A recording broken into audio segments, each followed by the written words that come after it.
TV के साथ बदलते भारत की शान।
जी गोपाल कहाँ गया?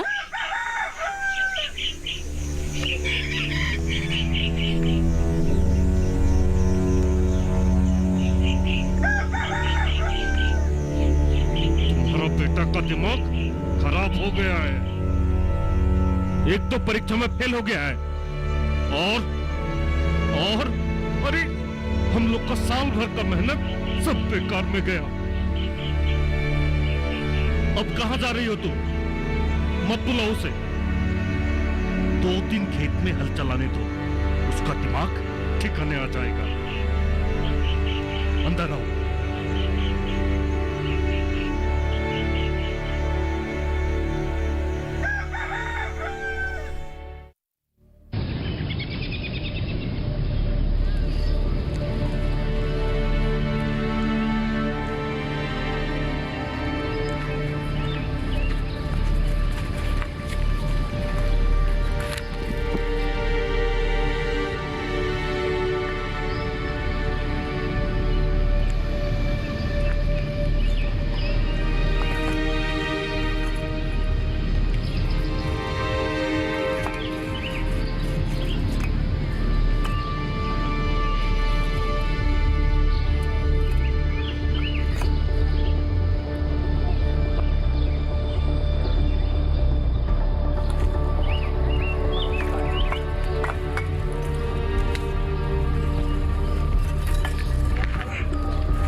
की हर खबर।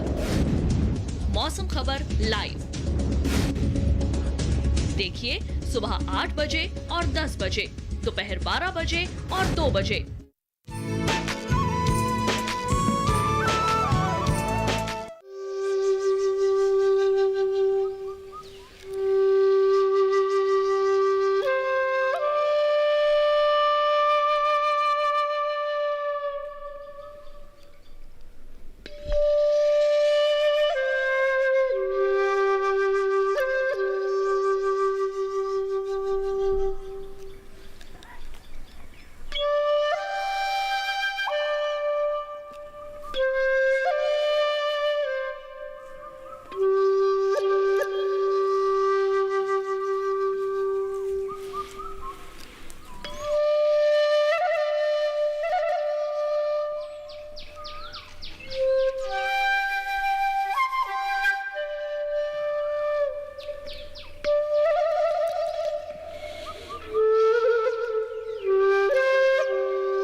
राजन चाचा, अरे ओ राजन चाचा।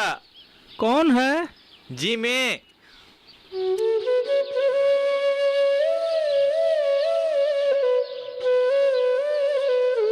तुम कौन हो? मैं पहचान नहीं पा रहा हूँ। जी मेरा नाम गोपाल दे है। आपका जो खेत में जमीन है ना, उसके पास हम लोगों का थोड़ा जमीन है। तो देखो भाई, वो हमारा दादाजी का निशानी है।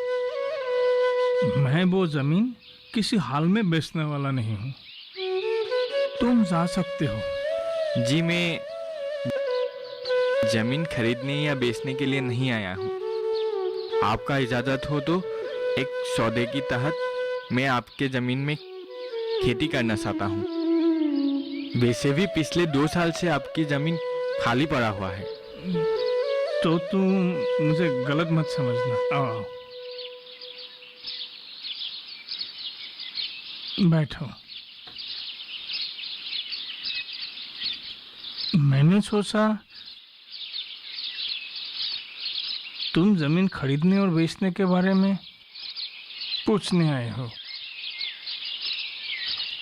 ठीक है, अगर तुम खेती करना चाहते हो तो करो, लेकिन मुझे क्या दोगे? मैं आपको 1 बीघा जमीन में 3 बोरी धान दे सकता हूँ। ठीक है, मतलब मेरा करीब 12 बीघा जमीन है, तो मुझे 36 बस्ता धान मिलना चाहिए। जी जरूर मिलेंगे। ठीक है चाचा, तो मैं अभी आता हूँ। अच्छा सुनो, तुम सिर्फ धान का ही खेती करते हो क्या, और दूसरा कुछ नहीं? जी नहीं। देखो, हम लोग का एक तालाब जो पूरब दिशा में है, तुमने वो देखा है ना? जी चाचा, देखा है। तब तुम एक काम क्यों नहीं करते हो? तुम तो सुबह से लेकर शाम तक वही रहते हो, तो उस तालाब में मछली पालन का काम क्यों नहीं करते हो? इससे भी तुम्हारा फायदा होगा। मैं ठहरा नौकरी करने वाला, खेत खलिहान संभालना मुझसे नहीं होगा। जी, आपने जो सलाह दिया है उसके बारे में मैंने कभी सोचा भी नहीं था। और वैसे भी हमारे यहाँ मछलियों का मांग बहुत ज़्यादा है। अरे हाँ भाई, कितना और दूसरे राज्य का मछली खाएंगे। अब जल्द से जल्द मुझे मेरे तालाब का मछली खिलाने में जुट जाओ। और सुनो जी, मछली बेच के हुआ मुनाफा भी आधा आधा ही होगा, ठीक है ना? ठीक है चाचा, अभी मैं चलता हूँ। ठीक है।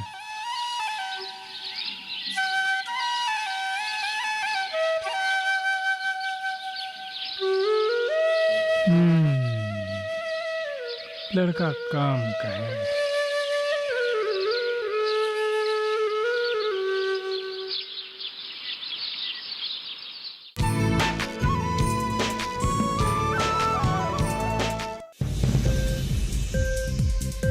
उपज के भाव ताव, आवक का हाल चाल, आयात निर्यात पर पैनी नजर, जानकारों की सटीक सलाह, सिर्फ मंडी खबर में सोमवार से शनिवार सुबह 8:05 पर।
गोपाल, तुम्हारा कितना नुकसान हुआ है?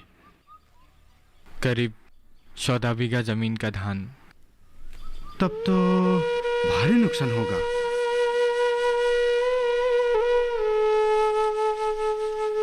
क्या करे, प्राकृतिक आपदा से कौन लड़ेगा।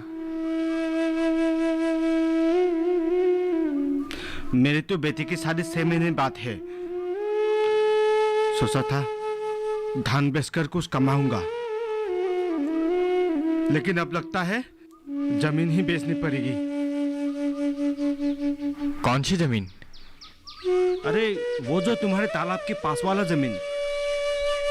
एक काम क्यों नहीं करते, तुम ही खरीद लो वो जमीन। पर मेरे पास इतना पैसा नहीं है।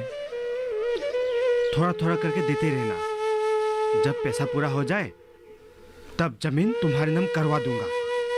मुझे भी अच्छा लगेगा कि मेरा जमीन मेरे ही अपने किसी के पास है। बात तो आप ठीक ही कह रहे हैं, लेकिन मैं सोच रहा था कि उस जमीन का मैं कैसे उपयोग करूं। तुम कृषि विभाग के किसी अफसर से बात क्यों नहीं करते? सुना है उनके पास बहुत सी योजनाएं हैं।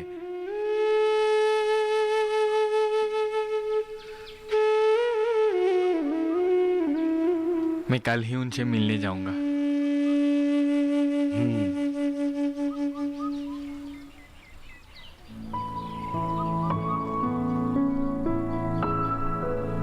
बाढ़ की वजह से आपका भारी नुकसान हुआ है, जानकर बहुत दुख हुआ।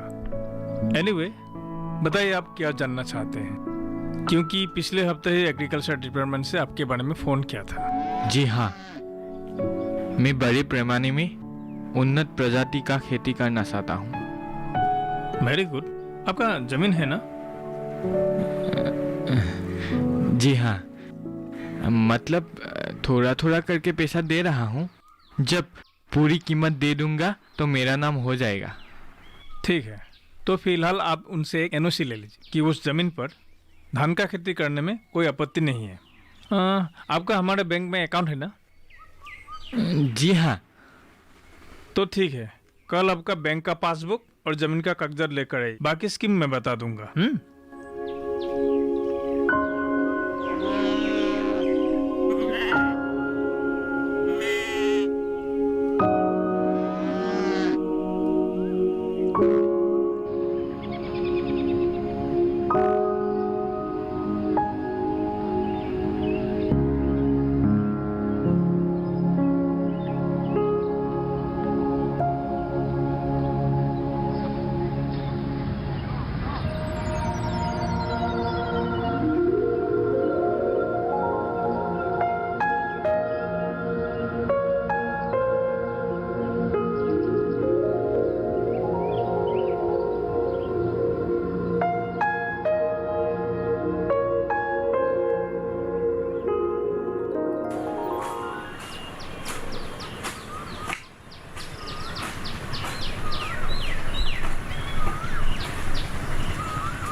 भैया, हाँ ठीक है ना?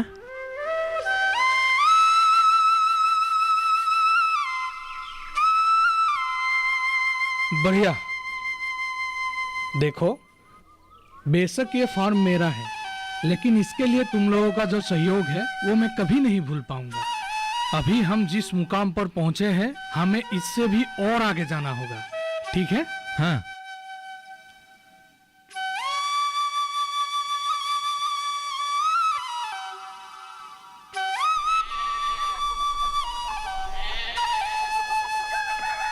देखो, ग्राहक ही हमारे लिए भगवान है, इसीलिए हमेशा ग्राहकों के साथ ईमानदारी बरतना होगा, समझे? हाँ।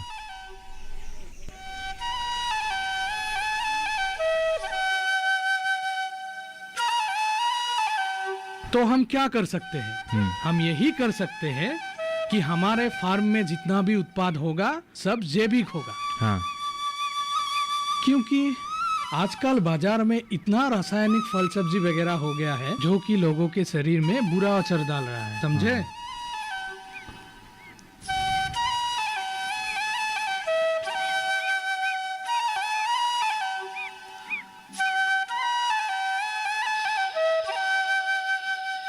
तो हम यही करेंगे कि मुनाफा चाहे कम हो, लेकिन हमारे फार्म के उत्पाद खाकर लोगों को अच्छा तो लगे ही, साथ ही साथ उन लोगों का सेहत भी अच्छी बनी रहे, समझे? तो हम वही करेंगे भैया। ठीक है, जाओ तुम लोग काम पे लग जाओ, जाओ।